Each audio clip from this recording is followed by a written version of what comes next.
खबर उत्तर प्रदेश के मैनपुरी जिले से है, जहां पर करहल उपचुनाव को लेकर कस्बा घिरोर में भारतीय जनता पार्टी कार्यालय का उद्घाटन हुआ। कैबिनेट मंत्री ठाकुर जयवीर सिंह ने फीता काट कर कार्यालय का उद्घाटन किया। अगर हम बात उत्तर प्रदेश के जनपद मैनपुरी की, विधानसभा करहल में उपचुनाव को लेकर सियासत गर्म है।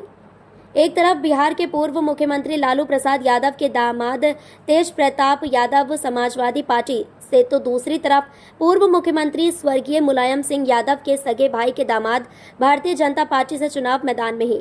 दोनों ही प्रत्याशी करहल विधानसभा में अपनी अपनी जीत का दावा करने में पीछे नहीं है। आज मैनपुरी के कस्बा घिरोर में चुनाव को लेकर कैबिनेट मंत्री ठाकुर जयवीर सिंह, जहां उन्होंने चुनाव कार्यालय फीता काट कर किया उद्घाटन। उसके बाद वे मीडिया से की बात, जहां उन्होंने मीडिया को बड़ा बयान देते हुए सपा पर निशाना साधा, समाजवादी को आड़े हाथ लिया।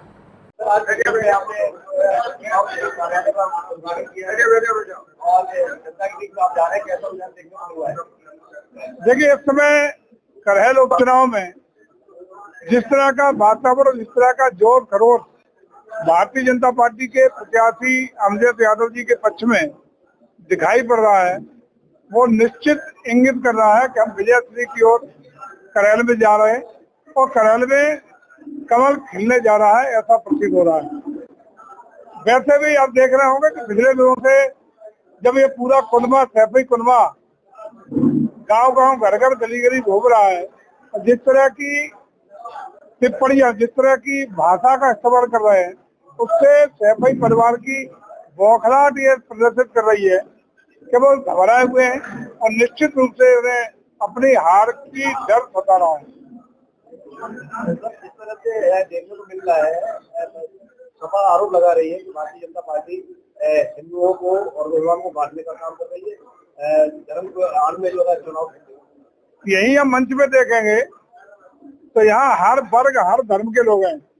लेकिन पूर्व चेयरमैन साहब मुस्लिम समाज के बैठे हैं, यहाँ हिंदू समाज और मुस्लिम दोनों समाज के लोग भी हैं। ये उद्घाटन का कार्यक्रम है, कार्यालय का उद्घाटन घिरोर का है। हर वर्ग धर्म के लोग बैठे हैं, हर समाज के लोग बैठे हैं, हर वर्ग के लोग बैठे हैं। गरीब से गरीब, गांव के मजदूर से लेकर बड़े पूंजीपति तक बैठे हैं। ये साफ इंगित करता है कि भारतीय जनता पार्टी जात वर्ग में भेद न करके हम लोग एक ऐसा गुलदस्ता बनाने का प्रयास करते हैं जिसमें सबका साथ, सबका विकास का हमारा सपना पूरा हो सके। तो इसी आशा विश्वास के साथ हम आगे बढ़ रहे हैं कि समाज के हर वर्ग को सम्मानित कर सके, हर एक को विकास मिले। और इसी का परिणाम है कि आज इस चुनाव में सभी वर्ग धर्म जाति के लोगों का प्रचुर रूप से समर्थन भी मिल रहा है। और खासकर यदि यादव समाज की बात करें तो इस बार के चुनाव में समाजवादी पार्टी का ये तिलिस्म भी टूट जाएगा कि यादव को जिस तरीके से अपनी उन्होंने घर की संपत्ति बनाने का काम किया है, सम्मान नहीं देना चाहते।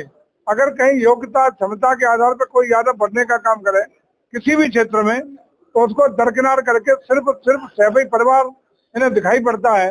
लोकसभा के चुनाव में पूरे देश ने देखा कि इनके अपने परिवार के ही 5 लोगों को समाजवादी पार्टी ने यादवों को टिकट दे करके पूरे प्रदेश में किसी यादव को इस योग्य नहीं समझा। कोई ऐसा प्रदेश में यादवों में माई का लाल इन्हें दिखाई नहीं पड़ा जो समाजवादी पार्टी के टिकट को डिजर्व करता है।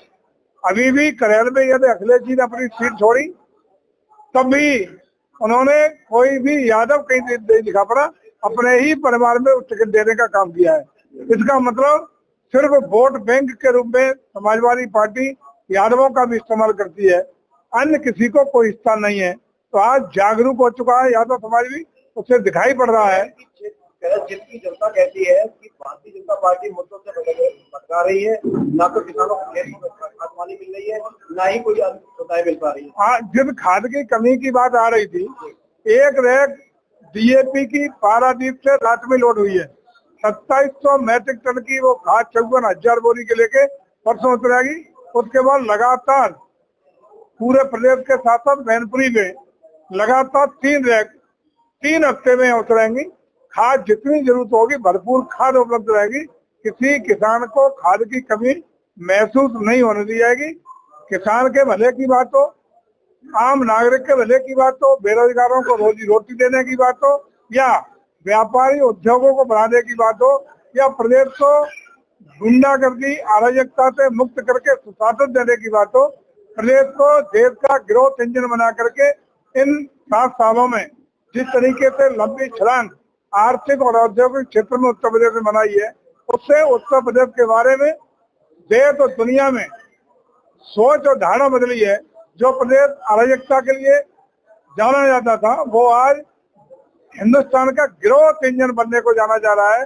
सबसे ज्यादा निवेश महाराष्ट्र और गुजरात के बराबर निवेश आज उत्तर प्रदेश में है। भारतीय जनता पार्टी का महिला सुरक्षित नहीं है। महिला सुरक्षित नहीं, महिला तो अरे जरा अपने पति का वो याद कर ले।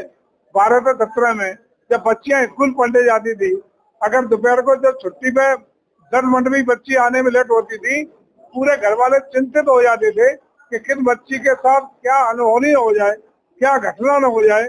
सारे लोग भगवान की दुआएं मानते थे कि बच्चा पढ़ने के बाद सुरक्षित घर आ जाए। ये हालत थी। बलात्कार, अपहरण, लूट, ये आम बात हो गई थी।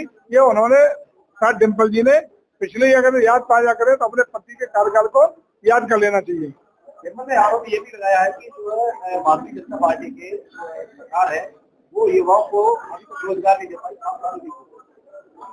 आप तो पढ़े देखते होंगे, जो हम लोग रोजगार मेले लगा करके लोगों को रोजगार दे रहे हैं। नियुक्ति पत्र हजारों की तादाद में नौजवानों को बांटने का काम कर रहे हैं। लेकिन हाँ, एक अंतर है, पहले रोजगार मिलता था सिर्फ सैफई उसके अगल बगल के गांव में रोजगार मिलता था सूची के आधार पर अपने ही चहेते लोगों को। लेकिन आज रोजगार मिलता है गुणवत्ता के आधार पर, योग्यता के आधार पर, क्षमता के आधार पर, पारदर्शिता के साथ। जो योग्य है, जो क्षमतावान है, तो बिना किसी भेदभाव के रोजगार पा रहा है। लेकिन अब रोजगार उन्हें नहीं मिल रहा जो चहेते कार्यकर्ता या भ्रष्टाचार के आधार पर जो लिस्टें बनती थी, वो रोजगार मिलना बंद हो गया है। सर, करंट की जो क्षेत्र में किस तरह का अभाव देखने को मिल रहा है, भारतीय जनता पार्टी क्या इतिहास रचने का काम करेगी? इस बार इतिहास रचा जाएगा, करेल में कमल खिलेगा, अनुजेश जी विधायक बनेंगे, ऐसा निर्णय यहाँ की जनता ने ले लिया है। VP न्यूज, खबर सिर्फ सच की।